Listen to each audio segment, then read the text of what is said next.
پیر صاحب یہ بتائیے کہ جو اعتکاف کی شرائط اور مزید جو آپ سمجھتے ہیں مسائل جو رہ گئے ہیں اس پر روشنی ڈالیے۔ سب سے پہلی بات تو قبلہ یہ ہے کہ اعتکاف صرف شہر والوں کے لیے نہیں ہے، جیسے شہر والوں کے لیے ہے ویسے دیہات والوں کے لیے۔ اگر ہم اس کے اوپر یہ کنڈیشن لگائیں گے جس کی فقہاء کرام نے اجازت نہیں دی کہ جامع مسجد ہی ہونا ضروری ہے، تو دیہات والے اعتکاف سے محروم ہو جائیں گے۔ مسجد ہونی چاہیے جس میں پنجگانہ نماز ہوتی ہو۔ اگر جمعہ نہیں ہوتا تو اس کی شریعت مطہرہ نے یہ صورتحال بیان کی ہے کہ جس مسجد میں اعتکاف بیٹھا ہے وہاں جمعہ نہیں ہوتا، سنتیں وہاں ادا کر کے وہاں سے چلا جائے جامع مسجد میں، اور جمعے کی جماعت ادا کر کے واپسی آ کے پھر اپنی مسجد میں بقایا سنتیں اور بقایا نماز ادا کرے، تاکہ اس کو جمعے کا ثواب بھی مل جائے اور آنے جانے میں اس کا جو وقت ہے وہ زیادہ ضائع نہ ہو۔ یہ نہیں ہو سکتا کہ یہ وقت سے پہلے چلا جائے اور پھر وقت کے بعد بھی وہاں پہ بیٹھا رہے، تو اس سے اس کا اعتکاف ضائع ہونے کا خدشہ ہے۔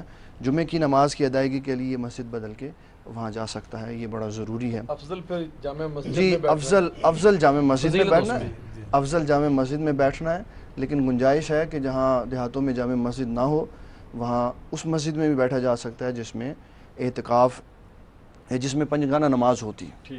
یہ بھی بڑی ضروری شے ہے۔ تو یہ ایک بیچ میں شرط ہے جو بیان کرنا ضروری تھا، اور مرد کے لیے شرائط میں حد سے اکبر سے پاک ہونا لازم ہے۔ ٹھیک ہے۔ جب وہ مسجد میں اعتکاف کرنے کے لیے آئے تو اس کے اوپر غسل واجب نہیں ہونا چاہیے، نہا کے صاف ستھرا ہو کے۔